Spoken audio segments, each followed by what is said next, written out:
আসসালামু আলাইকুম গাইস, আপনাদের জন্য নিয়ে আসলাম ঝটপট মজাদার ডিম বিরিয়ানি।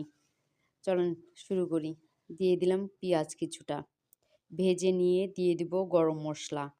এবার দিয়ে আবার একটু নেড়ে চেড়ে নিয়ে দিয়ে দিব বাটা মশলা, রসুন পেস্ট, আদা পেস্ট, ধনিয়া জিরা পেস্ট দিয়ে এবার নেড়ে নিব। বাদাম পেস্ট, কিশমিশ দিয়ে দিলাম, দিয়ে আবার নেড়ে নিব। নেড়ে নেওয়ার পরে দিয়ে দিব টক দই। টক দই দিয়ে আবার একটু নেড়ে নিব। এবার দিয়ে দিব ডিম, সিদ্ধ করা ডিম দিয়ে ভালোভাবে নেড়ে চেড়ে নিয়ে দিয়ে দিব এবার বিরিয়ানি মশলা দিয়ে দিব। দিয়ে এবার আবার একটু নেড়ে নিব। দিয়ে দিব এবার ধুয়ে রাখা পোলাওয়ের চাল দিয়ে নেড়ে চেড়ে নিয়ে দিয়ে দিব ভাজা আলু দিয়ে দিব।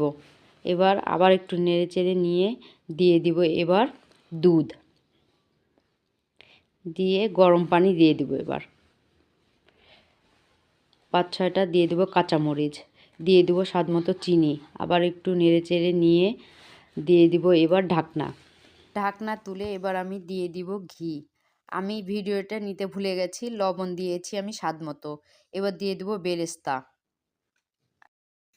হয়ে গেছে আমার বিরিয়ানি। চলেন এবার পরিবেশন করি। আমার ভিডিওটি দেখার জন্য আপনাদেরকে এক গামলা ধন্যবাদ।